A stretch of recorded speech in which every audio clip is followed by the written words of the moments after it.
তুমি আমার অহংকার, তুমি আমার অহংকার, তুমি আমার অহংকার।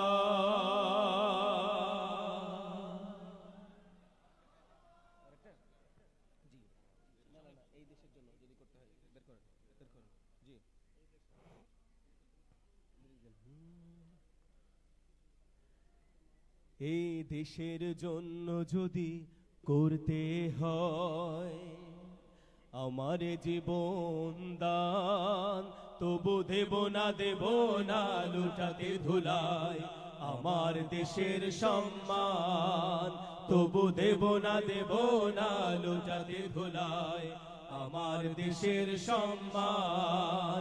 এই দেশের জন্য যদি করতে হয় আমার জীবন দান, তবু দেব না লুটাতে ধুলাই আমার দেশের সম্মান, তবু দেব না লুটাতে ধুলাই আমার দেশের সম্মান।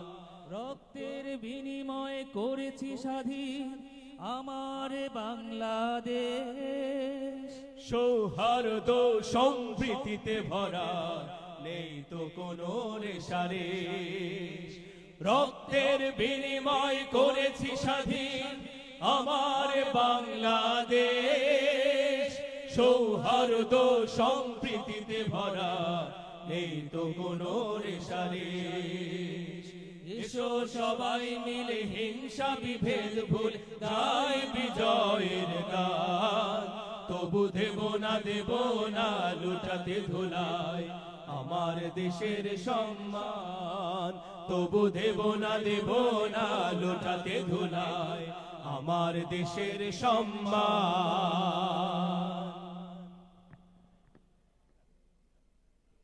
নারায়ে তাকবীর, নারায়ে তাকবীর, নারায়ে তাকবীর। আমিরে জামাতের আগমন, শুভেচ্ছা স্বাগতম।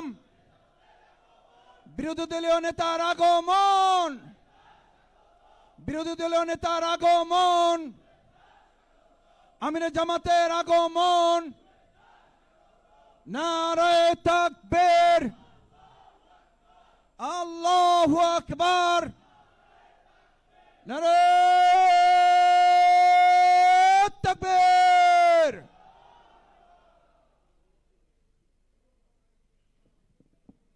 সম্মানিত সুধী মণ্ডলী, আমন্ত্রিত অতিথিবৃন্দ, বাংলাদেশ জামাত ইসলামী ঢাকা মহানগরী দক্ষিণের উদ্যোগে আয়োজিত 26শে মার্চ মহান স্বাধীনতা ও আজকের এই জাতীয় দিবস উপলক্ষে আয়োজিত আলোচনা সভার সম্মানিত প্রধান অতিথি, জাতীয় সংসদের মাননীয় বিরোধী দলীয় নেতা, ঢাকা 15 আসন থেকে নির্বাচিত জাতীয় সংসদের সম্মানিত সংসদ সদস্য, মানবিক বাংলাদেশ বিনির্মাণের অন্যতম সংগঠন বাংলাদেশ জামাত ইসলামীর সংগ্রামী আমিরে জামাত ডাক্তার শফিকুর রহমান আজকের এই আলোচনা সভার সম্মানিত প্রধান অতিথি হিসাবে আমাদের মাঝে ইতিমধ্যেই এসে আসন গ্রহণ করেছেন। আমরা মহান আল্লাহর দরবারে শুকরিয়া আদায় করি, আলহামদুলিল্লাহ। সম্মানিত সুধী মণ্ডলী, উপস্থিত ভাই এবং বন্ধুগণ, আজকের আলোচনা সভায় এ পর্যায়ে আমাদের সামনে সংক্ষিপ্ত বক্তব্য রাখবেন বাংলাদেশ জামাত ইসলামী কেন্দ্রীয় নির্বাহী পরিষদের অন্যতম সদস্য, সংগ্রামী সহকারী সেক্রেটারি জেনারেল, অবিভক্ত ঢাকা মহানগরীর সম্মানিত সাবেক আমির। সম্মানিত সুধী মণ্ডলী, ভাই এবং বন্ধুগণ, আমাদের মাঝে ইতিমধ্যেই আরও এসে উপস্থিত হয়েছেন আজকের এই আলোচনা সভার সম্মানিত প্রধান বক্তা, আমাদের অত্যন্ত শ্রদ্ধাভাজন লিবারেল ডেমোক্রেটিক পার্টির সম্মানিত চেয়ারম্যান, শ্রদ্ধাভাজন জননেতা জনাব ডক্টর অলি আহমেদ বীর বিক্রম আমাদের মাঝে এসে উপস্থিত হয়েছেন। আমরা তাকেও আজকের প্রোগ্রাম থেকে স্বাগত ধন্যবাদ জানাচ্ছি। সম্মানিত সুধী মণ্ডলী, ভাই এবং বন্ধুগণ, এ পর্যায়ে আমাদের সামনে বিশেষ অতিথির বক্তব্য রাখার জন্য অনুরোধ করছি বাংলাদেশ জামাত ইসলামীর কেন্দ্রীয় নির্বাহী পরিষদের অন্যতম সদস্য, সংগ্রামী সহকারী সেক্রেটারি জেনারেল, আমাদের শ্রদ্ধাভাজন নেতা, সিরাজগঞ্জের জনপ্রিয় নেতা, জাতীয় সংসদের মাননীয় সংসদ সদস্য জননেতা জনাব মাওলানা রফিকুল ইসলাম খান এখন বিশেষ অতিথির বক্তব্য রাখছেন।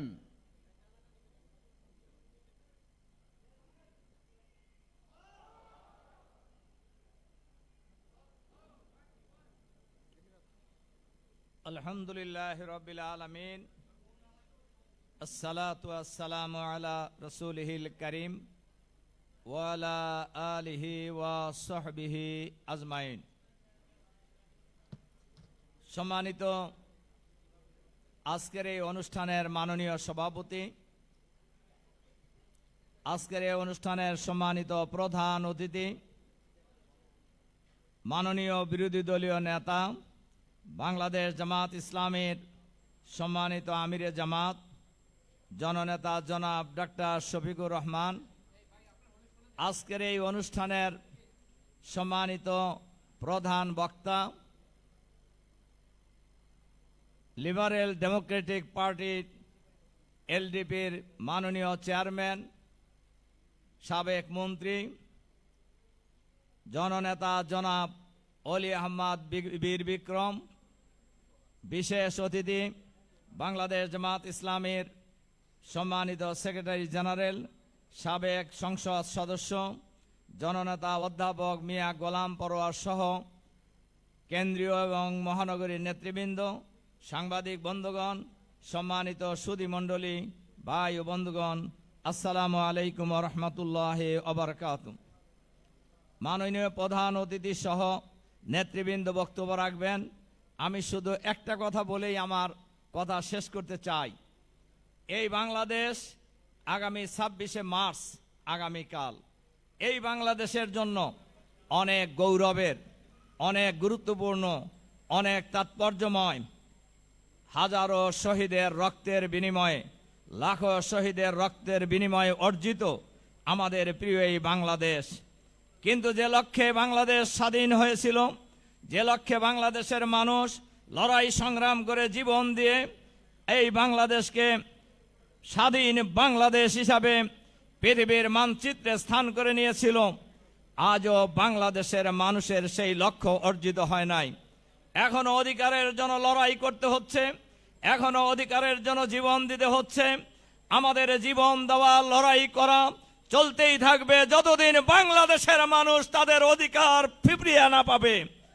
বাংলাদেশের মানুষের অধিকার প্রতিষ্ঠার জন্য স্বাধীনতা সংগ্রামে যেভাবে এই দেশের মানুষরা জীবন দিয়েছেন, স্বাধীনতার স্বপ্নসাদ বাংলাদেশের ঘরে ঘরে পৌঁছে দেওয়ার জন্য বাংলাদেশের লাখো কোটি মানুষ জীবন দেওয়ার জন্য প্রস্তুত রয়েছে।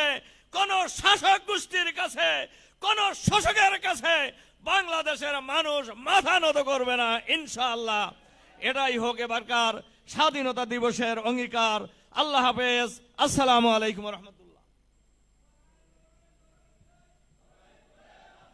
সংগ্রামী সুধী মণ্ডলী, আমন্ত্রিত অতিথিবৃন্দ, সম্মানিত ভাই এবং বন্ধুগণ, আজকের আয়োজিত এই আলোচনা সভায় এ পর্যায়ে বিশেষ অতিথির বক্তব্য রাখার জন্য অনুরোধ করছি বাংলাদেশ জামাত ইসলামীর সংগ্রামী সেক্রেটারি জেনারেল, জাতীয় সংসদের মাননীয় সাবেক সংসদ সদস্য, বাংলাদেশের গণ আন্দোলনের অন্যতম সিপাহ সালার মজলুম জননেতা জনাব অধ্যাপক মিয়া গোলাম পরোয়ার এখন বিশেষ অতিথির বক্তব্য রাখছেন।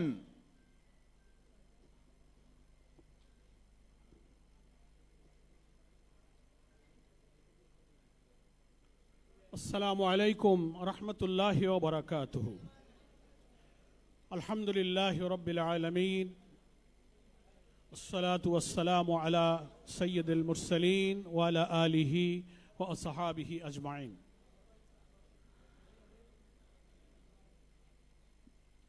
বাংলাদেশের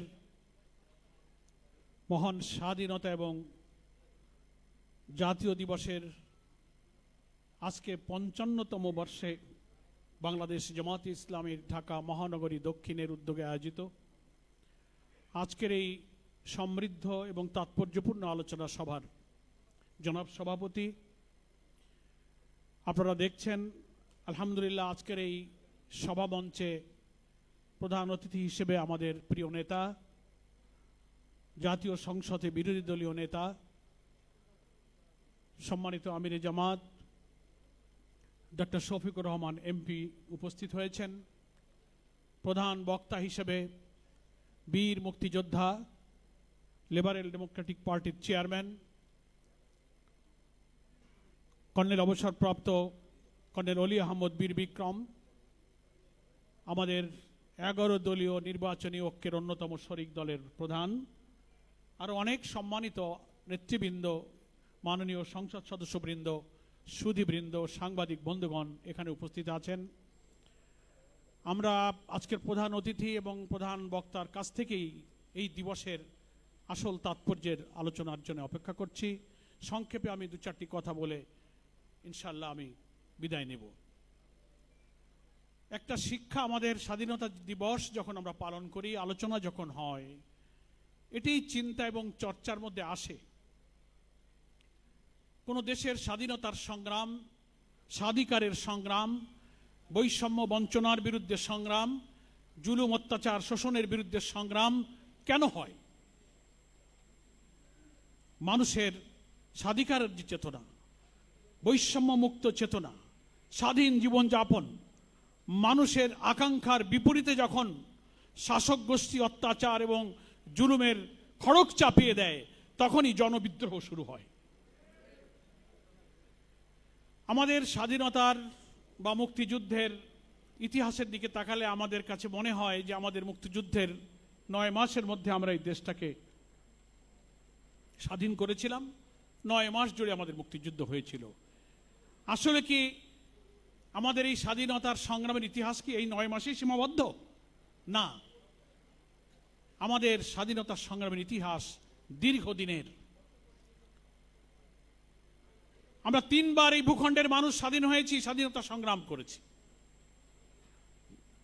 2 শতাব্দী আগে 1757 সাল থেকে ব্রিটিশ উপনিবেশিক শাসনের বিরুদ্ধে এই ভূখণ্ডের মানুষই ধর্ম, বর্ণ, জাতি, গোষ্ঠী নির্বিশেষে কিন্তু ব্রিটিশ উপনিবেশের বিরুদ্ধে আন্দোলন সংগ্রাম গড়ে তুলে আমরা স্বাধীন হয়েছিলাম। এবং ইতিহাস বলে এই সংগ্রামে মুসলিম ব্যক্তিত্ব, চিন্তাবিদ, আলেম ওলামারাই প্রথম আন্দোলনের সূচনা করেছিলেন এবং সেই আন্দোলনে সকল ধর্ম বর্ণের নির্বিশেষে মানুষরা কিন্তু অংশগ্রহণ করেছিল। আমরা আবার স্বাধীন হয়েছি। যখন সেই স্বাধীনতা রক্ষা না করে তদানীন্তন ব্রিটিশ থেকে মুক্ত হওয়া যে ভূখণ্ড আমরা পেয়েছিলাম, সেখানেও কর্তৃত্ববাদী শাসন, এক পেশে শাসন, বৈষম্যপূর্ণ শাসন, সবকিছু তখন চাপিয়ে দেওয়ার চেষ্টা করা হচ্ছিল। তখনই এই ভূখণ্ডের মানুষের মধ্যে ধর্মীয় চেতনা, মুসলিম জাতিসত্তাবোধ আমাদের জন্য একটি আলাদা ভূখণ্ডের চেতনার বীজ তখন বপন করল। আপনাদের মনে আছে ভারতীয় কংগ্রেসের সভাপতি ছিলেন মাওলানা আবুল কালাম আজাদ। তার একটা লেখা বই হয়তো অনেকে পড়েছেন, ইন্ডিয়া উইন্স ফ্রিডম। সেখানে মাওলানা আজাদ বলেছেন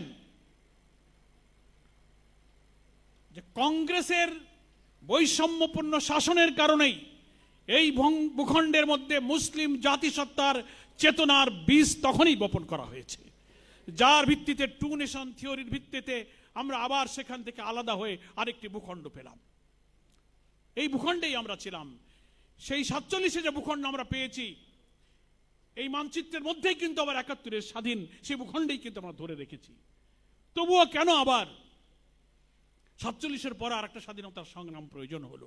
কারণ ওই ভূখণ্ডেও যারা শাসক ছিলেন, মানুষের অর্থনৈতিক মুক্তি, সামাজিক মুক্তি, তাদের অধিকার, স্বাধিকার, স্বাতন্ত্র্যবোধের বিরুদ্ধে বৈষম্য বঞ্চনা চাপিয়ে দেওয়ার কারণে এখানে আবার সেই ক্ষোভ বিক্ষোভ শুরু হয়েছিল। আমরা এই ভূখণ্ডেই আবার স্বাধীন হয়েছি। কিন্তু এই স্বাধীনতার ব্যাখ্যা অনেক বিশ্লেষকরা করেন এবং এটাই বাস্তব। 47-এর পরে আমরা যে নতুন করে 71-এ যে স্বাধীনতা অর্জন করেছি, এটাই বলে দিচ্ছে যে স্বাধীনতা মানেই শুধু একটি ভূখণ্ড নয়, একটি পতাকা নয়, একটি জাতীয় সঙ্গীত নয়। স্বাধীনতা মানেই হচ্ছে সেই মানুষের, সেই দেশের, সেই ভূখণ্ডের জনগণের অর্থনৈতিক, রাজনৈতিক, সাংস্কৃতিক সমস্ত মানবিক স্বাধীনতার অর্থই হচ্ছে প্রকৃত স্বাধীনতা। সেই স্বাধীনতা হয়নি, সেই ভূখণ্ডেই আমাদের আছে। এখন আমরা এই স্বাধীনতার যে ডিক্লারেশনটা হয়েছিল 1971 সালের 10 এপ্রিল, স্বাধীনতা ঘোষণা হয়েছিল 26শে মার্চ। সেই প্রক্লেমেশন অফ ইন্ডিপেন্ডেন্টে বলা হয়েছিল সাম্য, মানবিক মর্যাদা, ন্যায় বিচারের কথা। 55 বছরও সবাই আমরা একমত এবং সবাই বক্তৃতা এবং বিশ্লেষণে বলেন যে আমাদের সেই স্বাধীনতার ঘোষণার আসল লক্ষ্য আজও আমরা অর্জন করতে পারিনি। যে কারণেই কিন্তু 24শে আগস্ট আবার তৈরি হয়েছিল। ওখানেই স্বাধিকার, বৈষম্য, বঞ্চনা, মানুষের অধিকারের বিরুদ্ধে যখন কর্তৃত্ববাদী শাসক অত্যাচার, খুন এবং রক্তের হোলি খেলা চাপিয়ে দিয়েছিল, তখন এখানে আবার আর একটা সংগ্রাম গড়ে উঠেছিল। এই ভূখণ্ডেই হয়েছিল এবং এই সংগ্রামের বিজয়কে অনেকে বলেছেন this is our second independent, অনেকে এটাকে দ্বিতীয় স্বাধীনতা বলেছে। যারা এখন ক্ষমতায় এসেছেন, দেশ যারা শাসন করছেন, জুলাই এবং আগস্টের এই সংগ্রাম থেকে তাদেরকে এখন বেশি করে শিক্ষা নিতে হবে, আমাদেরও শিক্ষা নিতে হবে। ক্ষমতায় বসে যদি কেউ কর্তৃত্ববাদী শাসন চাপিয়ে দেন, সংখ্যাগরিষ্ঠতার জোরে মানুষের অধিকারকে টুটি চেপে হত্যা করতে থাকেন, সেখানেই কিন্তু ক্ষোভ, বিদ্রোহের জন্ম নেয়। সেখানে কোনো মিলিটারি, কোনো পুলিশ, কোনো এজেন্সি, কোনো পরাশক্তি জনতার সে বিদ্রোহের আগুন যে থামাতে পারে না, জুলাইয়ের 24-এর অভ্যুত্থান তার সাক্ষী। এখনো সময় আছে। নতুন সরকারের পার্লামেন্টের প্রথম অধিবেশন শুরু হয়েছে। আমরা যে বার্তা পাচ্ছি সেটা জাতির জন্য সুখকর নয়। সহস্রাধিক শহীদের রক্ত দিয়ে 24-25 হাজার মানুষের রক্তাক্ত, আহত, ক্ষতবিক্ষত চোখের পানির বিনিময়ে আমরা যে জুলাই সনদ অর্জন করেছিলাম, বিদ্যমান রাষ্ট্র কাঠামো পরিবর্তন করে একটা নতুন বৈষম্যহীন সমাজ, যেখানে দুর্নীতি থাকবে না, দলীয়করণ থাকবে না, কর্তৃত্ববাদী শাসন থাকবে না।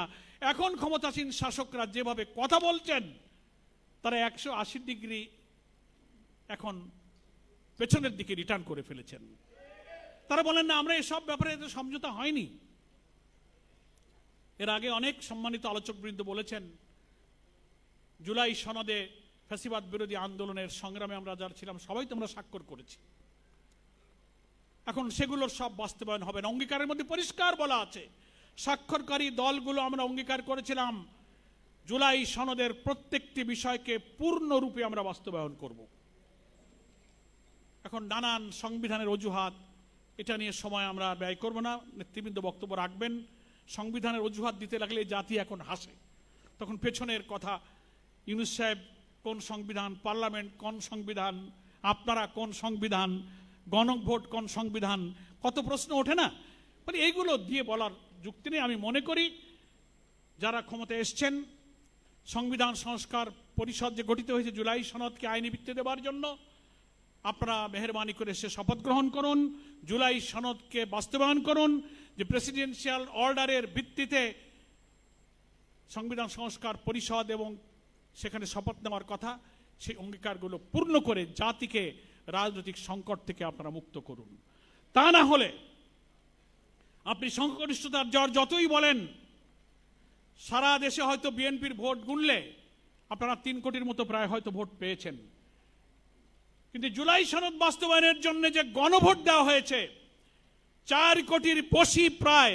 ইলেকশন কমিশন তো গণভোটের ভোটও কমায় ফেলছে 10-12 লাখ, দেখছেন না শেষের দিকে। 4 কোটির বেশি ভোটে, গণভোটে জুলাই সনদের পক্ষে হা জয়যুক্ত হয়েছে। ফলে জুলাই সনদের পক্ষের জনমত আর গণভোট হিসাব যদি করেন, তাহলে জনগণ কিন্তু আপনাদের দিকে যে অভিপ্রায় ব্যক্ত করেছে, তার চেয়ে জুলাই সনদের পক্ষে সর্বোচ্চ অভিপ্রায় ব্যক্ত করেছে। বাংলাদেশের সংবিধান অনুযায়ী will of the people is sovereign, জনগণের অভিপ্রায় হচ্ছে সর্বোচ্চ ক্ষমতার উৎস। ফলে 4 কোটি জনমতের কাছে 3 কোটি জনমত পরাজিত। আপনাকে জুলাই সনদকে মানতে হবে। আসুন, স্বাধীনতার ইতিহাস আমাদেরকে বলে জুলুম শোষণ জনগণের ইচ্ছার বিরুদ্ধে গেলেই কিন্তু সেখানে ক্ষোভ বিদ্রোহ স্বাধিকারের সংগ্রাম শুরু হয়। এদেশের যত স্বাধীনতা সংগ্রাম তার কারণ ছিল এটা। সংসদ সব রাজনীতি বিতর্কের জায়গা। আমরা আশা করব, জামাত ইসলামীর সম্মানিত আমির বারবার বলেছেন যে আমরা একটি দায়িত্বশীল এবং গঠনমূলক বিরোধী দলের ভূমিকা পালন করতে চাই। আমরা সকল ভালো কাজে সরকারকে সাহায্য করব, সকল অন্যায় কাজের তীব্র প্রতিবাদ আমরা করব। ফলে সংগ্রামের জায়গা যেমন পার্লামেন্ট, সংগ্রামের জায়গা কিন্তু রাজপথ। এদেশের মানুষ বারবার তা কিন্তু দেখেছে। সংকট রাজপথে ঠেলে না দিয়ে আসুন আপনারা এই সংকট নিরসন করে, কতবার এর এই জাতি রক্ত দেবে, কত মানুষ জীবন দেবে, 24-এর এই রক্তদান যেন শেষ হয়। এই জুলাই সনদের বাস্তবের মধ্য দিয়ে 18 কোটি মানুষের গণ আকাঙ্ক্ষা পূরণ করুন। শান্তিপূর্ণ, সমৃদ্ধ, মানবিক, একটি ইনসাফপূর্ণ, বৈষম্যহীন একটা বাংলাদেশ গড়ার কাজে জাতির আকাঙ্ক্ষার প্রতি সম্মান প্রদর্শন করুন। আজকের এই স্বাধীনতা দিবসে সেই আহ্বান জানিয়ে জনগণকে এই আকাঙ্ক্ষার পক্ষে অবস্থান নেবার জন্য আমি অনুরোধ জানিয়ে আমার বক্তব্য শেষ করছি। আমা তৌফিকে ইল্লা বিল্লাহ। আসসালামু আলাইকুম ওয়া রাহমাতুল্লাহি ওয়া বারাকাতুহু।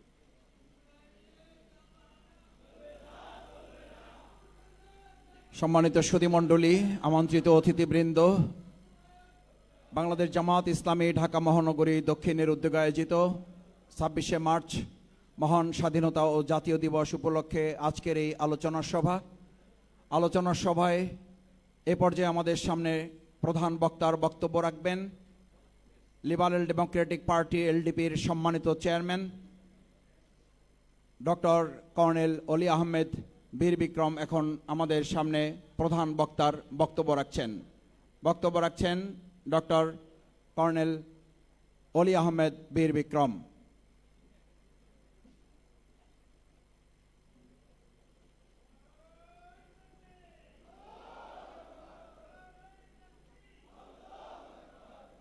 এই আলোচনা সভার সম্মানিত সভাপতি,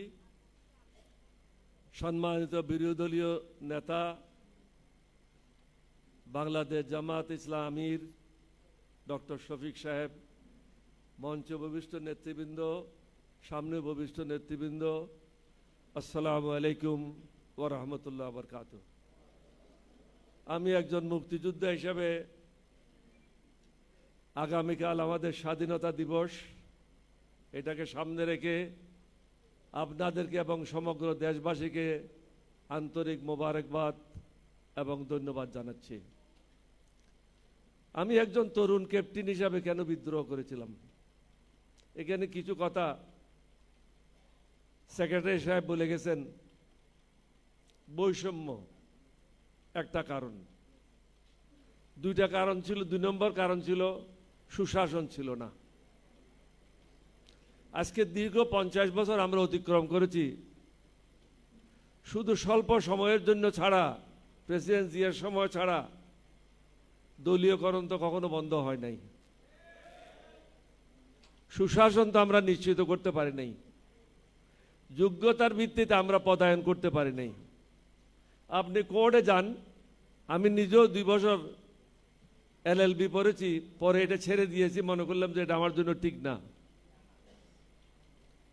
একটা লয়ারকে তার আইনের পয়েন্ট দিয়ে তার যে ক্লায়েন্ট আছে তাকে ডিফেন্ড করতে হবে, কিন্তু এখন আমরা কি করি, ক্লায়েন্ট গেলে তারে বলে দিই তুমি এইভাবে কথাগুলি বললো কোর্টে, তাহলে তুমি মুক্তি পেয়ে যাবে, অর্থাৎ মিথ্যা কথাগুলি শিখিয়ে দেয়।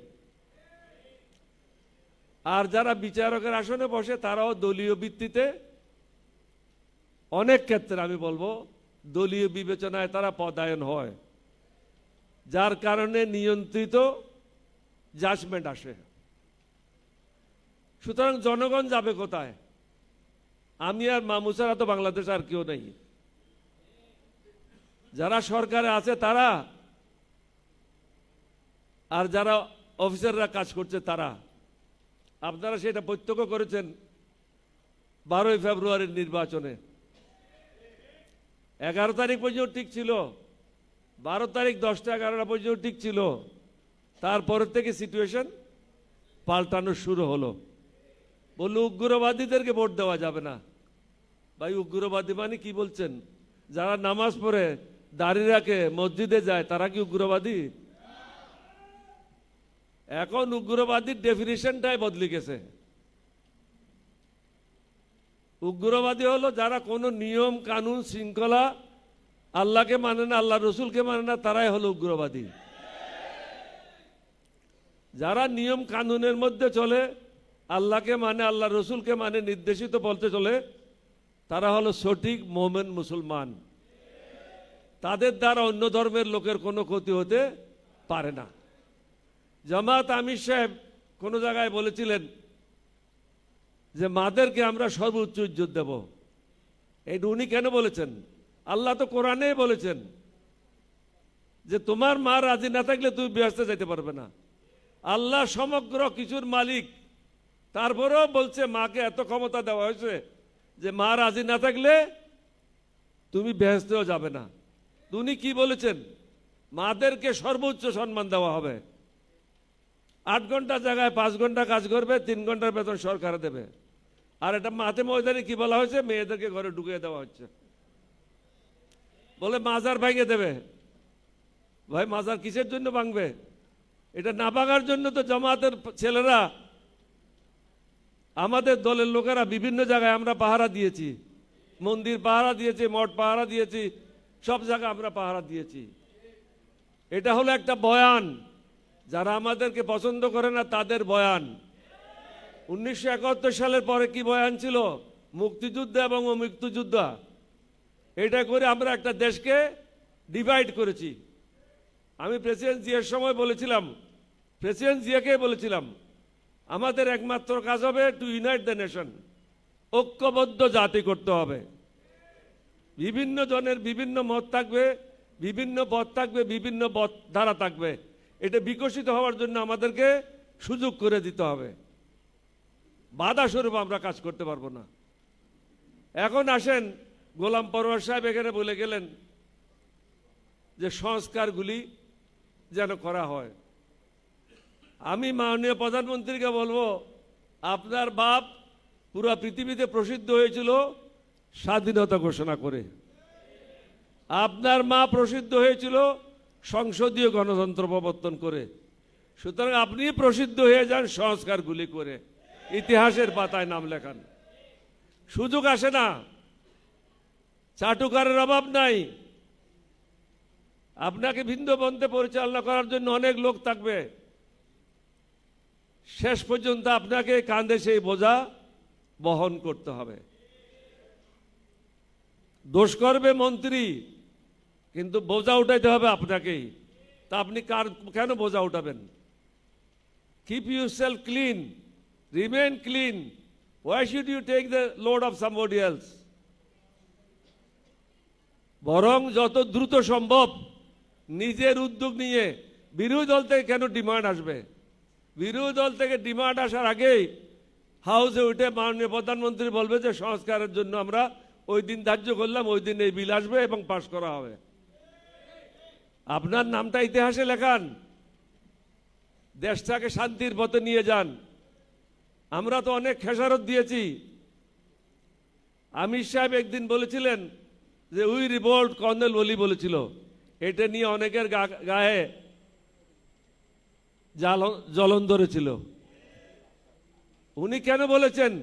জিয়াউর রহমান নিজেই লিখেছেন এসিআরে annual confidential report, this officer played the main role which enabled 8 Bengal, East Bengal regiment to revolt on the crucial night of 25th, 26th March. এই অফিসারেই 1971 সালের 25-26 মার্চ রাত্রে বিদ্রোহে গুরুত্বপূর্ণ ভূমিকা পালন করে। আমি বিদ্রোহ না করলে তখন কিন্তু বিদ্রোহ হতো না। উনি ছিলেনই না, উনি অনুপস্থিত ছিলেন। উনি চট্টগ্রাম বন্দরের দিকে যাচ্ছিলেন। ওনাকে যদি ফিরে না আনতাম, কয়েক মিনিট পর উনাকে মেরে কর্ণফুলিতে ফেলাই দিত। এছাড়াও পরের বছর 73 ইংরেজিতে তৎকালীন মেজর শওকত ব্রিগেডিয়ার শওকত হিসেবে চট্টগ্রাম ব্রিগেডের কমান্ডার ছিল। উনি আমাদের তৃতীয় সিনিয়র লোক ছিল যুদ্ধের সময়। উনি কি লিখেছেন, this officer on his own initiative আজ Ziaur Rahman to declare independence of Bangladesh. এই অফিসার জিয়াউর রহমানকে বলছে স্বাধীনতা ঘোষণা করার জন্য। তো তোমাদের গাত্রদাহ কেন হচ্ছে? এই ডকুমেন্টগুলি তো আর্মি হেডকোয়ার্টার আছে। একদম যদি ইংরেজি লেখাপড়া করতে না জানো, ঢাকা ইউনিভার্সিটির ইংলিশ প্রফেসরকে নিয়ে যাও এগুলি পড়ার জন্য। অসুবিধাটা কোথায়? আর যদি ওখানে অসুবিধা হয়, আমার ঘরে আসো, অরিজিনাল এসিআর তো আমি রেখে দিছি। আমি তো ওই রকম বোকার লোক না। আমি যখন চাকরি ছেড়েছি অরিজিনাল এসিআরগুলি আমি সাথে নিয়ে আসছি। আমার ঘরে আসো, বিনা পয়সায় দেখাই দেব। সুতরাং আমিরকে টিটকারি না মেরে এটা গ্রহণ করো। সত্যকে গ্রহণ করা একজন মানুষের কাজ। এটা অস্বীকার করে বেশি দিন টিকতে পারবে না। সত্যকার অর্থে এই পাকিস্তানের বিরুদ্ধে বিদ্রোহ করার জন্য যে লোকটা প্রথমে চিন্তা করেছিল তিনি হলেন lieutenant colonel M R. Chowdhury, Mujibur Rahman Chowdhury. উনার আমি খুব একজন ঘনিষ্ঠ লোক ছিলাম। উনি ছিলেন 4 বেঙ্গল রেজিমেন্টের অধিনায়ক। বদলি হয়ে আসেন চট্টগ্রামে, chief instructor east Bengal regimental centre. আমাকে বলা হতো blue white boy of M R. Chowdhury. উনি আমাকে ডাকে চট্টগ্রাম সেনানিবাসে নিয়ে গেলেন। আমি ছিলাম 16 শহরে। উনি বললেন যে আমাদের কোনো ভূমিকার প্রয়োজন ছিল না। উনি সরাসরি প্রস্তাব দিলেন বাংলাদেশের এই অবস্থাতে কি করা দরকার। আমি স্যার বিদ্রোহ করতে হবে, দেশ স্বাধীন করতে হবে। বলছে এগ্রিড, তুমি তোমার প্রস্তুতি গ্রহণ করো, আমি আমার প্রস্তুতি গ্রহণ করি। কয়েকদিন পরে জিয়াউর রহমান সাহেব উনার বাসায় আমাকে ডেকে পাঠালেন। প্রথম দিন আমি ওনার সাথে কথা বললাম না, কারণ উনিও ছিলেন আইএসআইয়ের একজন কর্মকর্তা, আমিও ছিলাম। সুতরাং তাকে আমি আগের থেকে জানি না, চিনি না, কোথায় কথা বলে কি বিপদে পড়ি। প্রথম দিন আমি ওনার কথাগুলি শুনে চলে আসলাম। কয়েকদিন পর উনি আমাকে আবার ডাকলেন, আবার ডেকে জিজ্ঞাসা করলেন, আমি বললাম এত ভূমিকা রাখেন কেন, আসলে কি করতে চান সেটাই বলেন। বলছে কি করণীয়? আমি আপনি বলেন কি করণীয়। বলছে একটা কিছু তো করতে হয়। আমিও বুঝি একটা কিছু করতে হয়, কিন্তু সে একটা কিছু কি? বলছে বিদ্রোহ করলে কিরকম হয়? আমি খুব ভালো হয়। বলছে তাহলে তোমার প্রয়োজন, তুমি ছাড়া তো 8ম বেঙ্গল রেজিমেন্টে সোলজাররা কারো কথা শুনবে না। তাহলে আমি ঠিক করে নেব। তাহলে আমরা 3 জন হলাম, বাকিরা জানে আংশিক। কেউ জানে 2 আনা, কেউ জানে 1 আনা, কেউ জানে 1 পয়সা, কেউ জানে 3 আনা। পুরা গল্পটা আমি আর জিয়াউর রহমান সাহেব ছাড়া কেউ জানে না। কারণ এম.আর. চৌধুরী সাহেবকে 25 রাতে 10টার দিকে উনাকে 20 বেলুচ রেজিমেন্ট গাড়ির পিছনে রশি দিয়ে বন্ধ করে হেসরাইয়ে তাকে হত্যা করা হয়। জিয়াউর রহমানকে হত্যা করতো 5 মিনিট পরে আমি যদি ফিরে এনে আনতাম। এটা আমি ফিরে আনি না, এটা আল্লাহর হুকুম। আমি মালিকের হুকুমটা পালন করেছি মাত্র। আমি বাংলাদেশ সেনাবাহিনীর 1st ব্রিগেড মেজর। কত বড় অন্যায় আর্মিতে হয় সেটা এখন বুঝেন, বুঝানোর জন্য। জিয়াউর রহমান দ্বিতীয় ঘোষণা, প্রথম ঘোষণা দিলেন, I declare myself as a provisional head of the state and independence of Bangladesh. 27 তারিখ সন্ধ্যায় কালুঘাট, এটা ট্রান্সমিটিং স্টেশন ছিল না, ব্রডকাস্টিং স্টেশন ছিল না, ট্রান্সমিটিং ছিল। ওটাকে আমরা রূপান্তর করে ব্রডকাস্টিং স্টেশনে আনলাম। ওটার থেকে তিনি ব্রডকাস্ট করলেন, আমি পাশে বসা ছিলাম। 30 তারিখে উনি আরেকটা ভিন্ন কারণে, যেটা কখনো বলা যাবে না, এটা হলো গোপনীয়তা আমার এবং উনার মধ্যে। তাহলে তিনি যখন রাষ্ট্রপতি ছিলেন তাহলে যে একটা মন্ত্রিসভা হয়েছিল, নাকি হয় নাই? আমি সেই মন্ত্রিসভার স্বরাষ্ট্রমন্ত্রী ছিলাম। মেজর মীর শওকত আলী ছিল পররাষ্ট্রমন্ত্রী। বাকি মন্ত্রিসভা আমরা পূরণ করি নাই, কারণ সবার সাথে দেখা হওয়ার পরে করব।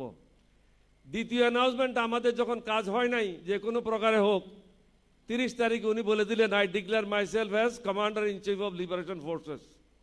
এই জিনিসটা খালেদ মোশাররফ এবং শফিউল্লাহ সাহেব মেনে নিতে পারে নাই। শফিউল্লাহ সাহেব একই কোর্সে জিয়া সাহেবের, কিন্তু জিয়া সাহেব সিনিয়র ছিল, কিন্তু তারা মেনে নিতে পারে নাই। তারা জিয়াউর রহমানের বিরুদ্ধে ষড়যন্ত্র করলো। ষড়যন্ত্র করে সাপ্লাই কোরের পৃথিবীতে কোনোখানে আর্মি চিফ হয় না, সেনাবাহিনী প্রধান হয় না। প্রধান সেনাপতি হয় না, কিন্তু ওসমানী সাহেব একজন পলিটিশিয়ানকে নিয়ে প্রধান সেনাপতি বানাই দিল, সাপ্লাই কোরের লোক। কেন বানাই দিল? জিয়াউর রহমানকে দমন করার জন্য। এবং শুধু দমন করলো না, 3টা ফোর্স খাড়া করলো, K force, Z force, S force. এটা করার পরে খালেদ মোশাররফ নিজের জায়গায় রইল, শফিউল্লাহ নিজের জায়গায় রইল, জিয়াউর রহমানকে দেওয়া হলো মেঘালয় তুরা নামক স্থানে, গভীর জঙ্গলের মধ্যে। এখন যেন উনি আর বাংলাদেশে ফিরে আসতে না পারেন। উনার বিরুদ্ধে অনেক ষড়যন্ত্র হয়েছে, থাকার তো কথা 1 নম্বর সেক্টরে। যা হোক, এই সিদ্ধান্ত যখন হয়, উনি আমার সাথে দেখা করতে আসেন ছাগল নাইয়ের উল্টো দিকে শ্রীনগর বিউপিতে। উনি আমার সাথে দেখা করতে আসলেন যে বিদায় নিতে আসছি, অনেক দিন একসাথে কাজ করেছি, আগামী দিনেও হয়তো সুযোগ হলে একসাথে কাজ করব। এই বিদায় নেওয়ার সময় আমি ওনাকে জিজ্ঞাসা করলাম, আপনি কি চান, আমার কাছ থেকে কি আশা করেন? উনি বললেন, তোমার কাছ থেকে আশা করি তুমি যদি এই যুদ্ধের সময় আমার সাথে থাকতে, এর থেকে বেশি বড় পাওনা আমার কাছে আর কিছু ছিল না। তাহলে আপনার সাথে আছি, আপনি যান, আমি কালকে সকালে গাড়ি নিয়ে রওনা হব। বল, তোমার পোস্টিং অর্ডার? আমি, আমার পোস্টিং অর্ডার কে করবে? আমি কোন ব্যাটার আন্ডারে আসি? আমি যখন বিদ্রোহ করেছি, আমি কোনো সংবিধান মেনে করেছি? আমি কোন কারণ নেতৃত্বে করেছি? আমি তো নিজেই বিদ্রোহ করেছি। সুতরাং অর্ডার কিসের? ওসমানীর অর্ডার নিয়ে আমি কোনোখানে যাব না। আমার জিপ, আমার অর্ডারলে আমার বন্দুক, এ হলো আমার সাথী। পরের দিন সকালে আমি তুরাতে চলে গেলাম। তুরাতে গিয়ে জঙ্গল পরিষ্কার করে ব্রিগেড হেডকোয়ার্টার সেট আপ করলাম। জিয়া সাহেব 3 দিন পর এসে দেখে কি সুন্দর ব্রিগেড হেডকোয়ার্টার। উনি বললেন যে এখন ইন্ডিয়ান আর্মির থেকে একজন মেজর আসবে, ব্রিগেড মেজর হবে। তা আমি চুপচাপ থাকলাম। জেড ফোর্সও ব্রিগেড কমান্ডার, সরি এস ফোর্সে ব্রিগেড মেজর আসলো ইন্ডিয়ান আর্মির থেকে, কে ফোর্সে আসলো, জেড ফোর্সে আসলো সন্ধ্যার সময়। আমি ওকে বললাম যে রাত্রে খাও আর ঘুমাও, সকালে নাস্তা করে এখান থেকে ভাইগে যাও। ও বলে কেন? আমি যে এখানে আর কেউ থাকবে না, এখানে আমি ছাড়া আর কেউ নেই, আমার বন্দুক থাকবে সাথে, উল্টাপাল্টা কাজ করলে কি করবো এটা বুঝতে পারো। তো জিয়াউর রহমান সাহেব আমাকে ডাকলেন, বলে তুমি কি ব্রিগেড মেজর কাজ জানো? আমি জানি না। আপনি তো ব্রিগেড মেজর কাজ জানেন, আপনার থেকে শিখবো। আমার যে সুবেদার মেজর রহমান আছে, সে তো 2য় বিশ্বযুদ্ধের সুবেদার, তার কাছ থেকে শিখবো। কিন্তু ইন্ডিয়ান অফিসার জেড ফোর্স হেডকোয়ার্টারে থাকবে না। আমি বিদায় করে দিলাম। শেষ পর্যন্ত 4 জন অফিসারের ডিউটি আমি করেছি। জিয়াউর রহমান লিখেছে, আমার অ্যানুয়াল কনফিডেন্সিয়াল রিপোর্টে লিখেছে that at times he performed the duty of DQMG and other. আমি যেটা বলতে চেয়েছিলাম, আমি যে ব্রিগেড মেজর ছিলাম, সেনাবাহিনীতে এই অর্ডারটা হয় নাই। 1971-এও হয় নাই, 1972-এও হয় নাই, 73-এও হয় নাই, 74-এও হয় নাই, 75-এ আমি যখন আর্মি হেডকোয়ার্টার আসলাম, তখন মিলিটারি সেক্রেটারি ছিল ব্রিগেডিয়ার নাসিম, পরে সেনা প্রধান। তাকে আমার অফিসে ডেকে পাঠাইলাম, আমি যে আজকে সন্ধ্যার মধ্যেই এটা অর্ডার হবে। দ্যাট ক্যাপ্টেন ওলি ওয়াজ ব্রিগেড মেজর এই পিরিয়ড থেকে এই পিরিয়ড পর্যন্ত। আপনি শুধু বৈষম্য বাইরে হয় এটা না, আর্মিতেও আমার প্রতি বৈষম্য হয়েছিল। এই বৈষম্য থেকে আমাদেরকে বের হতে হবে। যারা আল্লাহকে মানে না, নবীকে মানে না, তারাই বৈষম্য করে। আল্লাহ রসুলকে মানলে, নিয়মিত 5 ওয়াক্ত নামাজ পড়লে বৈষম্য কখনো হবে না। আমি কালকেই একজন আলেম ওয়াজ করতেছিল, ওটা শুনলাম। বলল যে ছেলে যদি হাসি মুখে বাবার চেহারাটা দেখে, সে যদি হজও করে, এ হজের কোনো গ্যারান্টিও নাই, ওয়ারেন্টিও নাই। কিন্তু বাবার যে হাসি মুখে মুখটা দেখলো, এটা একটা হজের সওয়াব হয়ে গেল। যেখানে মা বাপকে এত ইজ্জত দিয়েছে আল্লাহ রব্বুল আলামিন, সেই কথাটাই তো আমিরে বলেছিল। তাহলে অন্যদের গাত্রদাহ কেন হলো? মন্দির ভেঙে দেবে, ওইটা করবে, ওইটা করবে, মেয়েদেরকে ঘরে ঢুকিয়ে দেবে। ভাই, আমরা কাকেও কোনোখানে ঢুকাবো না। আমরা ঢুকাবো চোরদেরকে জেলে, দুর্নীতিবাজদেরকে জেলে, চাঁদাবাজদেরকে জেলে। বাকি যারা ভালো মানুষ তারা প্রকাশ্যে ঘুরে বেড়াবে। আপনাদের সবাইকে ধন্যবাদ। বাংলাদেশ জিন্দাবাদ। আসসালামু আলাইকুম রহমতুল্লাহ।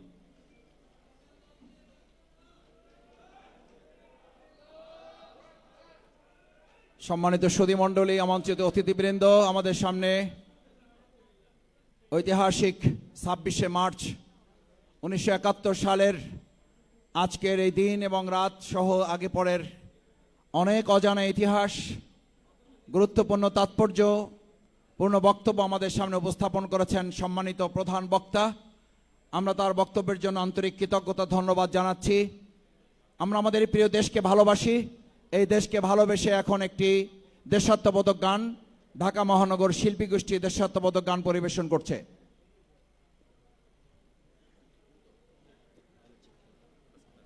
হ্যালো হ্যালো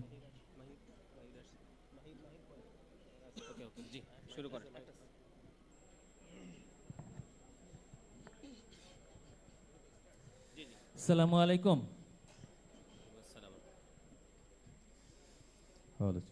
কখনো যদি কেউ জানতে চায় কোথায় ভোলো তুমি দুঃখ ক্লেশ, কার রূপেতে নবচেতনায় ঘটে যায় উন্মেষ, সে আমার বাংলাদেশ, সে আমার বাংলাদেশ, সে আমার বাংলাদেশ।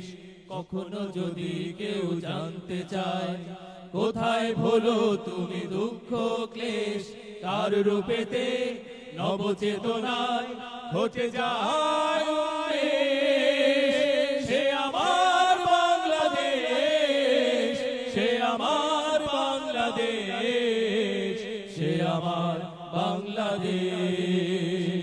লক্ষ মানুষ জীবন দিল দেশের মাটির জন্য, লাল সবুজ এক স্বাধীন পতাকা পেয়ে ধন্য এ মাটি ধন্য। লক্ষ মানুষ জীবন দিল দেশের মাটির জন্য, লাল সবুজ এক স্বাধীন পতাকা পেয়ে ধন্য এ মাটি ধন্য। ভাষার জন্য রক্ত দিয়ে হলো ভাষা সৈনিকদের দেশ, সে আমার বাংলাদেশ, সে আমার বাংলাদেশ, সে আমার বাংলাদেশ। কখনো যদি কেউ জানতে চায় কোথায় ভোলো তুমি দুঃখ ক্লেশ, কার রূপেতে নবচেতনায় ঘটে যায় উন্মেষ, সে আমার বাংলাদেশ, সে আমার বাংলাদেশ, সে আমার বাংলাদেশ। সবুজ শ্যামল এই দেশটাই আমার, সবুজ চাদর মনে হয়। যে দেখো দূরের পাহাড় গুলো ঊর্ধ্ব পানে চেরা, সবুজ শ্যামল এই দেশটাই আমার, সবুজ চাদর মনে হয়। যে দেখো দূরের পাহাড় গুলো ঊর্ধ্ব পানে চেরা, যেখানে মানুষ থাকে আপন জনের মতো, নেই তো কোনো রেশারে, সে আমার বাংলাদেশ, সে আমার বাংলাদেশ, সে আমার বাংলাদেশ।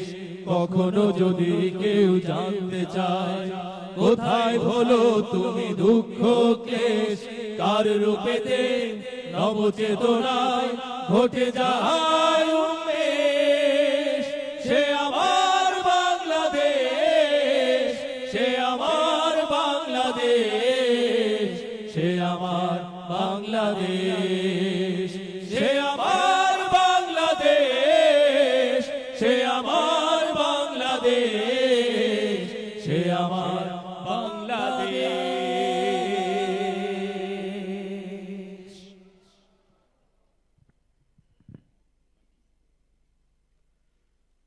সম্মানিত সুধীমণ্ডলী, আমন্ত্রিত অতিথিবৃন্দ, আজকের বাংলাদেশ জামাত ইসলামী ঢাকা মহানগরী দক্ষিণ কর্তৃক আয়োজিত 26শে মার্চ মহান স্বাধীনতা ও জাতীয় দিবস উপলক্ষে আলোচনা সভার এই পর্যায়ে প্রধান অতিথির বক্তব্য রাখার জন্য বিশেষভাবে অনুরোধ করছি মহান জাতীয় সংসদের মাননীয় বিরোধী দলীয় নেতা, বাংলাদেশের গণমানুষের প্রাণপ্রিয় সংগঠন বাংলাদেশ জামাত ইসলামের সংগ্রামী আমিরে জামাত, বিশ্ব ইসলামী আন্দোলনের অন্যতম নেতা, আমাদের শ্রদ্ধাভাজন অভিভাবক, 18 কোটি মানুষের দাবি আদায়ের আন্দোলনের অগ্র সেনানী জননেতা জনাব ডাক্তার শফিকুর রহমান এমপি। বক্তব্য রাখছেন ঢাকা 15 আসন থেকে নির্বাচিত মাননীয় জাতীয় সংসদ সদস্য বিরোধী দলীয় নেতা ডাক্তার শফিকুর রহমান এমপি।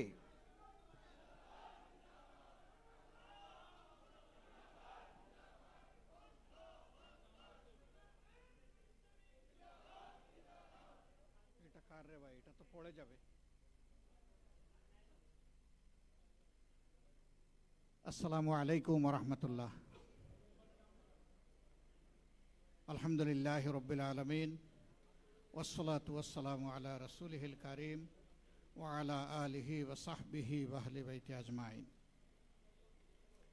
বাংলাদেশ জামাত ইসলামী ঢাকা মহানগরীর দক্ষিণ শাখা কর্তৃক আয়োজিত মহান স্বাধীনতা ও জাতীয় দিবস উপলক্ষে গুরুত্বপূর্ণ এই আলোচনা সভার সম্মানিত সভাপতি, সম্মানিত প্রধান বক্তা, ৭১-এর রণাঙ্গনের বীর যোদ্ধা এবং অন্যতম সেনানায়ক, লিবারেল ডেমোক্রেটিক পার্টির সম্মানিত চেয়ারম্যান জনাব ডক্টর কর্নেল অলি আহমদ বীর বিক্রম, বাংলাদেশ জামাত ইসলামীর সম্মানিত সেক্রেটারি জেনারেল সহ সিনিয়র নেতৃবৃন্দ, সম্মানিত সুধীমণ্ডলী, সহকর্মীবৃন্দ, সাংবাদিক বন্ধুগণ, আমি আমার বক্তৃতার সূচনায় এই মহান দিবসকে সামনে রেখে প্রিয় দেশবাসী এবং প্রবাসে অবস্থানরত সমস্ত বাংলাদেশি ভাই বোনদেরকে স্বাধীনতা ও জাতীয় দিবসের আন্তরিক শুভেচ্ছা জ্ঞাপন করছি। গভীর শ্রদ্ধা নিবেদন করছি ৭১-এর মহান মুক্তিযুদ্ধে বুক চিতিয়ে এই দেশবাসীর অধিকার আদায়ের জন্য যারা লড়াই করেছিলেন, যারা নিহত হয়েছিলেন, আল্লাহ তাদেরকে শহীদ হিসাবে কবুল করুন। যারা আহত পঙ্গুত্ব বরণ করেও হার মানেননি, আল্লাহ তাআলা দুনিয়া এবং আখিরাতে তাদেরকে উচ্চ মর্যাদা দান করুন। প্রিয় দেশবাসী, স্বাধীনতা একটা জাতির কত বড় সম্পদ এটা স্বাধীন জাতি বুঝে না, পরাধীন জাতি এটা বুঝে। আমাদের পূর্বপুরুষেরা ১৯০ বছর যখন স্বাধীনতা হারিয়ে গোলামির জিঞ্জিরে আবদ্ধ ছিলেন, তারা তখন অনুভব করেছিলেন স্বাধীনতা কী জিনিস। তাদের এই আন্তরিক আকুতি, তাদের সংগ্রামী প্রয়াস, তৎকালীন নেতৃবৃন্দের বিচক্ষণতা, দূরদর্শিতার ফলে আমরা একটা দেশ পেয়েছিলাম। আমাদেরকে আশ্বস্ত করা হয়েছিল লর্ড কেলেঙ্গে পাকিস্তানের নামে যে এই দেশে কোনো ধরনের বৈষম্য থাকবে না, ন্যায় বিচার কায়েম হবে এবং মানুষ একটি স্বাধীন দেশের নাগরিক হিসাবে সম্মানের সাথে বসবাস করবে। এ লক্ষ্য অর্জিত হয়নি, পদে পদে লঙ্ঘিত হয়েছে, যার কারণে ৭১-এর মুক্তিযুদ্ধ অনিবার্য হয়ে উঠেছিল। তবে হ্যাঁ, এই যুদ্ধের আগে একটা সাধারণ নির্বাচন হয়েছিল, একটা মার্শাল ল গভর্নমেন্টের আন্ডারে। ওইটাও কোনো সংবিধানের আন্ডারে হয়নি। মার্শাল ল যখন জারি থাকে, সংবিধান তখন সাসপেন্ড থাকে। সামরিক ফরমানের মাধ্যমেই হয়েছিল। কিন্তু জনরায়কে পাকিস্তানি শাসক গোষ্ঠী এবং সামরিক বাহিনী তারা সম্মান দেখাতে ব্যর্থ হয়েছিল। বরঞ্চ জনরায়কে অগ্রাহ্য করে বিপুল জনমানুষের আকাঙ্ক্ষাকে তারা গুলি আর বুলেট দিয়ে, ব্যানর দিয়ে তারা দমিয়ে রাখতে চেয়েছিল। নির্বিচারে মানুষ খুন করেছে, মানুষের ইজ্জত লুণ্ঠন করেছে, সম্পদ ধ্বংস করেছে, দেশকে পোড়ামাটির দেশে পরিণত করেছে। কিন্তু সকল নির্যাতন চালিয়েও মানুষের আকাঙ্ক্ষাতে তারা দমিয়ে রাখতে পারেনি। শেষ পর্যন্ত দেশ স্বাধীন হয়েছে। আরেকবার সেই লড়াকু সমস্ত যোদ্ধাদেরকে অন্তরের অন্তঃস্থল থেকে গভীর কৃতজ্ঞতা জ্ঞাপন করছে, যারা আমাদের জন্য একই মানচিত্রকে স্বাধীনতার মূলকে উপস্থাপন করেছেন। যারা আমাদেরকে একটি সম্মানজনক পতাকা হাতে তুলে দিয়েছে। এই পতাকা এবং মানচিত্রের হাত ধরে বাংলাদেশটা বদলে যাওয়া উচিত ছিল, কিন্তু না, বোতল পরিবর্তন হয়েছে, ভিতরের জিনিস পরিবর্তন হয়নি। এক এক করে 54 বছর বিদায় নিয়েছে, আমরা আগামীকাল 55তম বছর ইনশাল্লাহ পা দেব একটা জাতি হিসাবে। দ্বিতীয় বিশ্বযুদ্ধের পর জাপান কি অবস্থায় ছিল সবাই জানেন, কিন্তু মাত্র 3 বছরের মাথায় তারা বিশ্বকে চমকে দিল। তারা বিশ্বের সর্ববৃহৎ ইলেকট্রোমেকানিক্যাল ইন্ডাস্ট্রি মিৎসুবিশি চালু করে বিশ্বকে জানাই দিল যে জাপান ঘুমিয়ে পড়ে নাই। সেই জাপান সেখান থেকে বের হয়ে আসতে পারল, বের হয়ে এসে এখন বিশ্বের একটি উন্নত মর্যাদাশীল জাতি হিসেবে নিচেরা দাঁড়াতে পারল। এই অঞ্চল দুইবার স্বাধীনতা অর্জন করার পরেও আমরা কেন পারলাম না? এই না পারার কারণ আমাদের সাধারণ জনগণ নয়, এই না পারার কারণ হচ্ছে নেতৃত্বের ব্যর্থতা, লোভ, অদূরদর্শিতা এবং সীমাহীন দুর্নীতি। দুর্নীতি শুধু টাকা পয়সা হাত লাগলে হয় না, হ্যাঁ এটাও দুর্নীতি। সবচেয়ে বড় দুর্নীতি হচ্ছে মানুষের অধিকার হরণ করা, অযোগ্য লোকদেরকে যোগ্য জায়গায় বসিয়ে দেওয়া, যোগ্যতা সম্পন্ন লোকদেরকে অপমান করে তাড়িয়ে দেওয়া, এটি হচ্ছে সবচেয়ে বড় দুর্নীতি। দুর্নীতির এই বিষ বাষ্প যতক্ষণ পর্যন্ত সমাজ থেকে বিদায় না নেবে, আমাদের সমাজ স্বাধীনতার কাঙ্ক্ষিত সুফল ভোগ করতে পারবে না। এরপরে তার মুখেই শুনলেন, আমি বলার পরে তো হইচই পড়ে গেছিল। আমি বলেছি যে তিনি বিদ্রোহ করেছেন, বেওকুফরা বুঝেছে তিনি স্বাধীনতা ঘোষণা করেছেন। এইটা নিয়ে কি যে হইচই। তিনি অবশ্য বলেছেন অনেক সময় এরা ইংলিশটা বুঝে না, উনি ঢাকা বিশ্ববিদ্যালয়ের ইংরেজি শিক্ষকদেরকে রেফার করেছেন।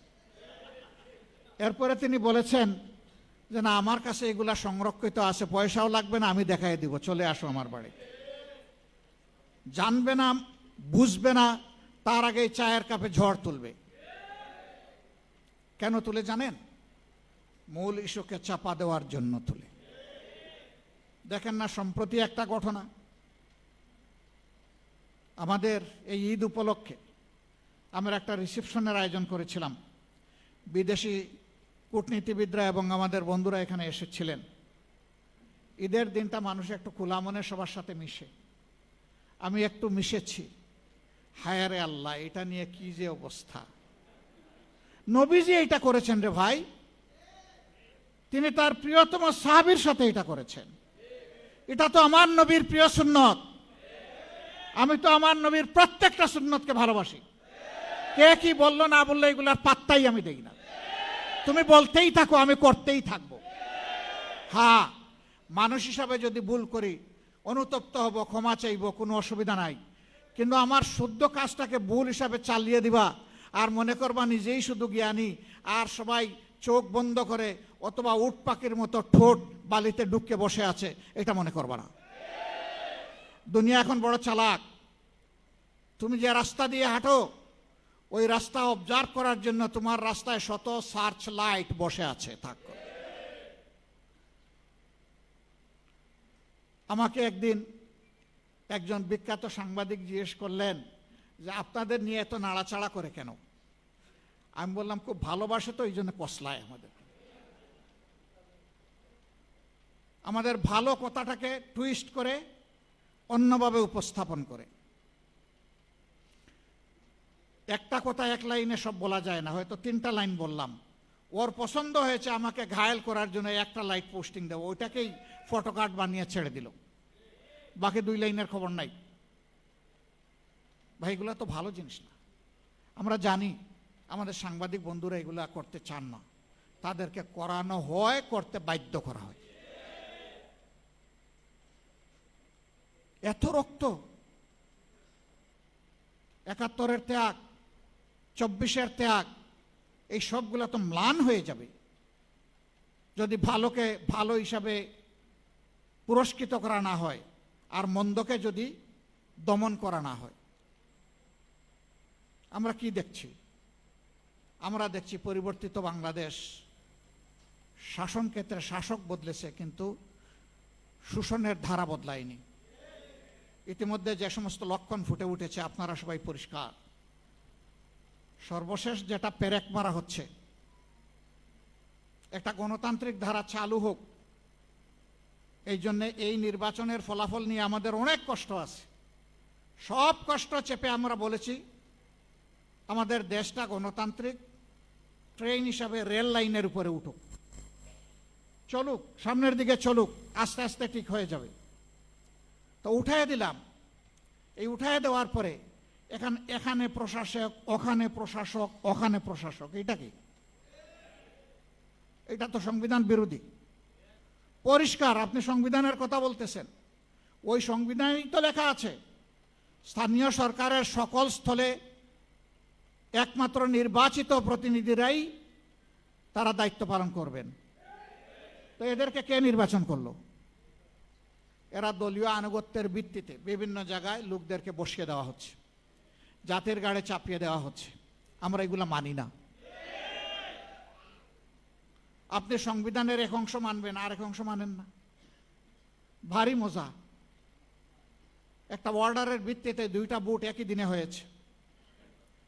আপনি গোশত মানেন, কিন্তু জুল খাইতে রাজি না।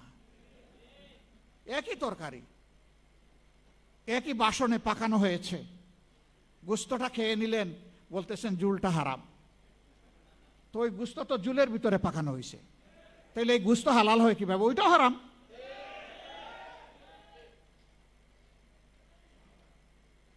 জনগণকে এত বোকা মনে করার কারণ নাই। জনগণ সব বুঝে। হ্যাঁ, আপনারা মানবেন, তবে সহজে মানবেন না, আমরা বুঝতেছি। এরকম অতীতেও কিছু কিছু বিষয় সহজে মানেন নাই, কিন্তু পরে ঠিকই মেনেছেন। আমরা নিজের জন্য, কোনো দলের জন্য এই কাঠামোগত পরিবর্তন আমরা চাচ্ছি না, সংস্কার চাচ্ছি না। আমরা 18 কোটি মানুষের জন্য চাই। গণতন্ত্রের এসেন্স, বিউটি, একটা দল সরকারে যাবে আর একটা দল বিরোধী দলে থাকবে, এই দুই দল মিলেই জাতিকে সামনে এগিয়ে নেবে। সরকার ভালো করলে সহযোগিতা করবে বিরোধী দল, যদি মন্দ কিছু করে তাহলে লাগাম ধরে টান দেবে। আমাদের নীতি তাই হবে ইনশাআল্লাহ। তাওয়ানু আলাল বিররি ওয়াত তাকওয়া ওয়ালা তাওয়ানু আলাল ইসমি ওয়াল উদওয়ান, এই নীতির বাইরে আমরা যাব না। জাতীয় স্বার্থে কাউকেই আমরা ছাড় দিয়ে কথা বলবো না। 70% মানুষ যারা ভোট দিতে গিয়েছিল, তাদের প্রায় 70%, 68% ঊর্ধ্বে তারা সংস্কারের পক্ষে রায় দিয়েছে। এখন একবার ওনারা বলেন যে আমরা অক্ষরে অক্ষরে মানব, আবার বলেন জনগণ না বুঝে রায় দিয়ে দিস। আরে ভাই, জনগণ বুঝুক না বুঝুক, ভোটের অধিকারটা তার, আপনার না। ওই পাকিস্তান বাহিনী ভোটের অধিকার স্বীকার করে নাই বলে তাদেরকে চড়া মূল্য দিতে হয়েছিল। আজকেও যদি সেই পুরানা কায়দায় চিন্তা করা হয় জনগণের ভোটকে অস্বীকার করার, অগ্রাহ্য করার, অপমান করার, তাহলে দেশবাসীকে অপমান করার খেসারত গোনার জন্য তৈরি থাকতে হবে। যেই দেশবাসী রক্ত দিয়ে ফ্যাসিবাদ হটানোর রাস্তা চিনে ফেলেছে, এই দেশবাসীকে আর দমানো যাবে না। কি দিয়ে দমাবেন? ফাঁসি, তৈরি আছে। কি দিয়ে দমাবেন? গুলি করবেন, তৈরি আছে। কি দিয়ে দমাবেন? আবার আয়নাঘর কায়েম করবেন, তৈরি আছে। কিন্তু বলে দিচ্ছি, ওই জীবনের বিনিময়ে সব ফাঁসি, এই ধরনের মতলবী বিচার ব্যবস্থা এবং আয়নাঘর সব গুড়িয়ে দেওয়া হবে ইনশাআল্লাহ। আর এগুলো কায়েম করতে দেওয়া হবে না। জনগণের অধিকারের সাথে যারাই সিনেমিনি করবে, তাদের সাথে আমরা কোনো আপোষ করব না। জাতীয় জীবনে আমরা এখন একটা গুরুত্বপূর্ণ জায়গায় আছি, খুবই জটিল জায়গায় আছি। সম্প্রতি যুদ্ধের কারণে গোটা বিশ্ব অস্থির, অর্থনীতি অনেক দেশের ভঙ্গুর হয়ে পড়েছে। জ্বালানির অভাবে অনেক দেশ খুঁড়িয়ে খুঁড়িয়ে হাঁটছে। অবশ্য আমরা জ্বালানিতে খুবই সমৃদ্ধ, কারণ আমাদের মন্ত্রী মহোদয় বলেছেন কোনো কিছুর আমাদের অভাব নাই। এই অভাব না থাকার কারণেই কয়েক কিলোমিটার এক একটা পাম্পের সামনে এখন সারি সারি লাইন। তো অভাব নাই তো এত লম্বা লাইন কেন? আজকেও আমি বিভিন্ন ইন্ডাস্ট্রি মালিকদের সাথে কথা বলেছি। আচ্ছা বুঝলাম গাড়ি চলবে না, না হয় হাঁটলাম, তো ইন্ডাস্ট্রি যদি না চলে তাহলে এই দেশ চলবে কিভাবে? সেই ইন্ডাস্ট্রির চাকা ঘুরতে হলেও তো আমার জ্বালানি লাগবে। এ পরিস্থিতি সৃষ্টি হওয়ার সাথে সাথে বলেছিলাম বিকল্প সন্ধান করুন। আজকে বলবো সংকীর্ণতা থেকে বের হয়ে আসুন। এটা সরকারের একার সমস্যা নয়, এটি 18 কোটি মানুষের সমস্যা। এটা শুধু বাংলাদেশের সমস্যা নয়, এটা গ্লোবাল প্রবলেম।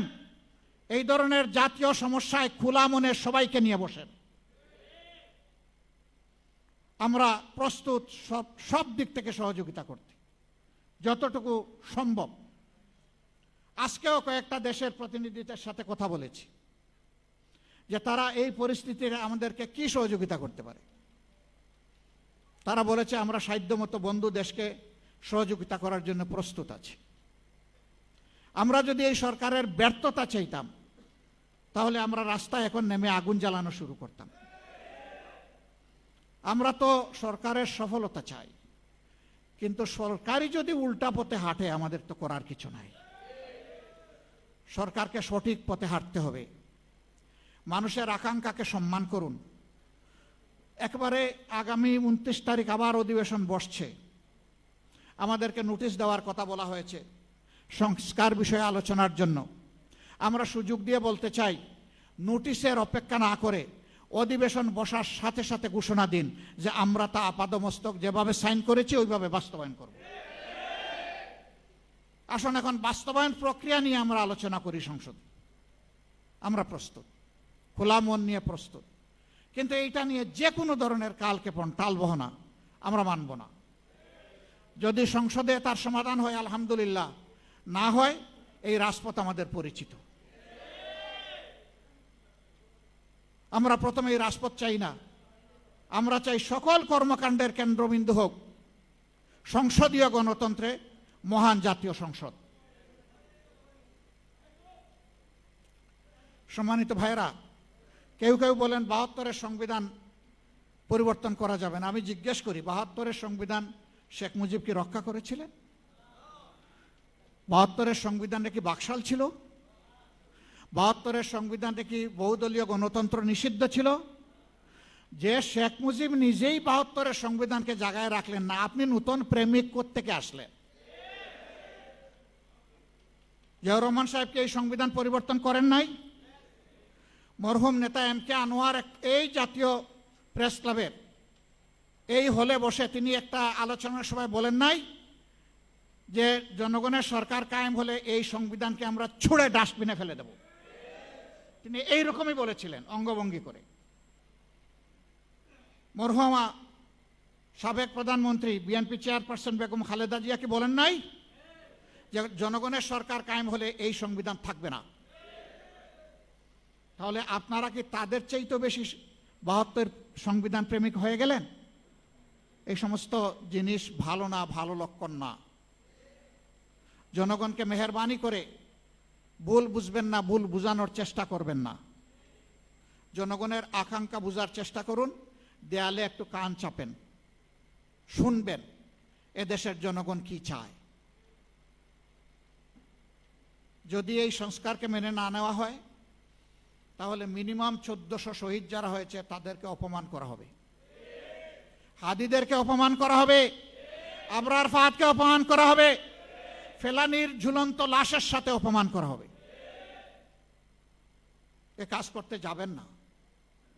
বেঁচে থাকা জিন্দা শহীদ জুলাই যোদ্ধারা তারা এটা মেনে নেবে না। জুলাই যুদ্ধ 100 নয়, 200 নয়, 1000 নয়, 10,000 নয়, 1 লাখ নয়, 2 লাখ নয়, জুলাই যুদ্ধ ছিল কোটি কোটি। এ মানুষের বিরুদ্ধে অবস্থান নেবেন না। মেহেরবানি করে জন আকাঙ্ক্ষার প্রতি সম্মান করুন। আজকের এই মহান দিবসের আলোচনায় সবাই আমি বুক ভরে সরকারকে সেই আহ্বান জানাতে চাই। আর জাতীয় জীবনে যে কঠিন সময় এসেছে, খোলা মন নিয়ে উদারতা দেখিয়ে আমাদেরকে ডেপুটি স্পিকার দেওয়ার দরকার নাই। উদারতা দেখিয়ে জাতীয় সমস্যা সমাধানে এক জায়গায় একসাথে বসে। এটা সংসদের ভিতরে হবে না, কারণ সংসদের ভিতরে সকল দল প্রবেশ করে নাই। এদেশে যারা অন্যান্য দল আছে তাদের অবদান আছে এই দেশের জন্য, মুক্তিযুদ্ধে আছে, 24-এ আছে। এই তাদের সবাইকে নিয়ে বসে কথা শুনেন, ডিসিশন তো আপনারাই নেবেন, অন্তত খোলা মনে পরামর্শগুলো শুনেন কে কি বলতে চায়। আমি আশা করি জাতি উপকৃত হবে এবং আপনারাও দিশা পাবেন ইনশাআল্লাহ। সেই পারস্পরিক হিংসা হানাহানির রাজনীতি বন্ধ হোক। আফসোস এখনো শুধু একটা ইলেকশন হয়ে গেছে, সেইটাকে কেন্দ্র করে মানুষ খুন হচ্ছে, এমনকি নিজ দলের মানুষকেও খুন করা হচ্ছে। তাহলে ফেসিবাদ বিদায় নিল কোথায়? ফেসিবাদ এতদিন আত্মগোপন করে গর্তের মধ্যে ছিল, এখন আবার মাথা তুলতে শুরু করেছে। দেশবাসীকে বলবো, এই ফেসিবাদ নূতন করে কেউ যদি কায়েম করতে চায়, ইনশাআল্লাহ সবগুলো হাত একত্রিত করে আমরা রুখে দেব ইনশাআল্লাহ। রুখে দেওয়ার জন্য তৈরি থাকতে হবে।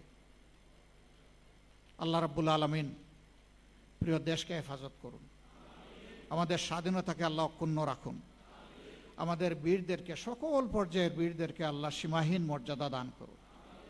প্রিয় দেশের জনগণকে অধিকারের পক্ষে সজাগ থেকে অধিকার আদায় না হওয়া পর্যন্ত লড়াই চালিয়ে যাওয়ার তৌফিক আল্লাহ তাআলা দান করুন।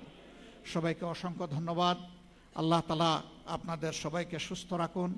প্রিয় দেশবাসী এবং প্রবাসে অবস্থানরত ভাই ও বোনেরা, সবার প্রতি আরেকবার শুভেচ্ছা জ্ঞাপন করে আমার বক্তব্য শেষ করছি। আল্লাহ হাফিজ।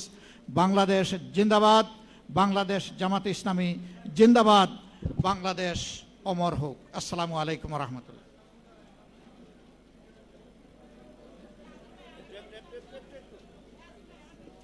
সম্মানিত সুধী মণ্ডলী, এ পর্যায়ে সভাপতির সমাপনী ধন্যবাদ জ্ঞাপন কেন্দ্রীয় কর্মপরিষদ সদস্য, ঢাকা মহানগরী দক্ষিণের সম্মানিত নায়েবে আমির জননেতা জনাব আব্দুস সবুর ফকির সভাপতির ধন্যবাদ জ্ঞাপন করছেন।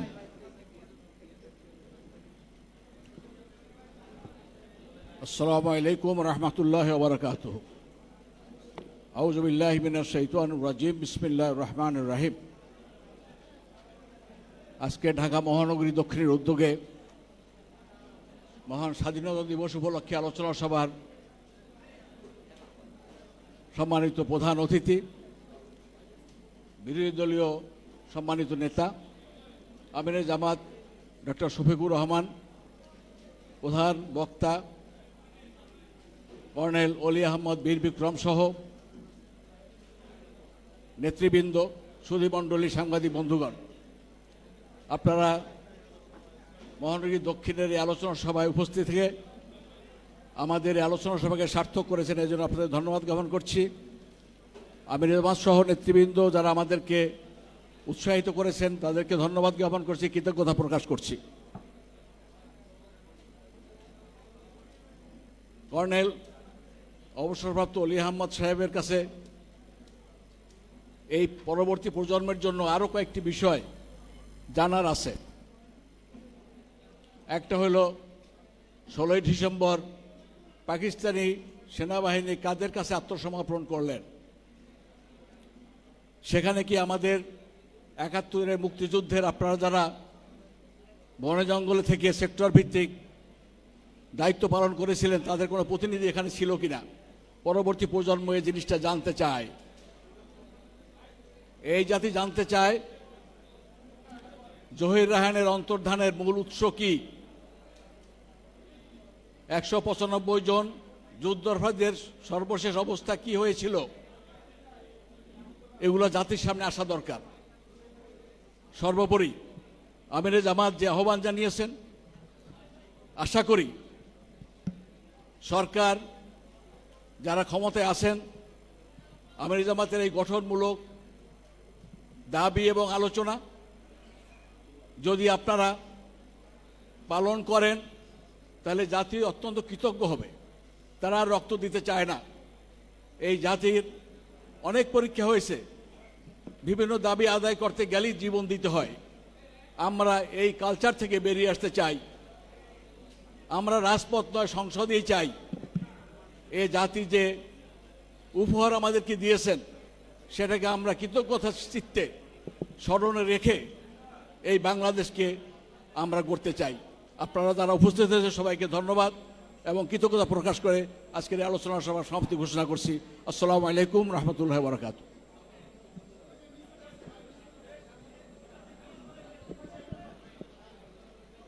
সম্মানিত সুধীমণ্ডলী, আমন্ত্রিত অতিথিবৃন্দ, আজকে আপনারা সার্বিকভাবে আমাদের সহযোগিতা করার জন্য বিশেষভাবে ধন্যবাদ জ্ঞাপন করছি। সম্মানিত অতিথিবৃন্দ, সম্মানিত সুধীবৃন্দ, উপস্থিত সম্মানিত সাংবাদিকবৃন্দ এবং আমাদের ব্যবস্থাপনায় আইটিতে যারা আমাদেরকে সহযোগিতা করেছেন, আইন শৃঙ্খলা রক্ষাকারী বাহিনীর সম্মানিত সদস্যবৃন্দ সহ সকলকে বাংলাদেশ জামাত ইসলামী ঢাকা মহানগরী দক্ষিণের পক্ষ থেকে আবারও আন্তরিক ধন্যবাদ এবং কৃতজ্ঞতা জ্ঞাপন করে সম্মানিত অতিথিবৃন্দ, প্রধান অতিথি, প্রধান বক্তা, বিশেষ অতিথিবৃন্দ সহ সম্মানিত নেতৃবৃন্দ, উপস্থিত সুধীমণ্ডলীকে আন্তরিক ধন্যবাদ কৃতজ্ঞতা জ্ঞাপন করে আজকের প্রোগ্রামের এখানেই সমাপ্তি ঘোষণা করা হচ্ছে। সুবহানাকাল্লাহুম্মা ওয়া বিহামদিকা আশহাদু আল্লা ইলাহা ইল্লা আনতা আস্তাগফিরুকা ওয়া আতুবু ইলাইক। আসসালামু আলাইকুম ওয়া রাহমাতুল্লাহি ওয়া বারাকাতুহু।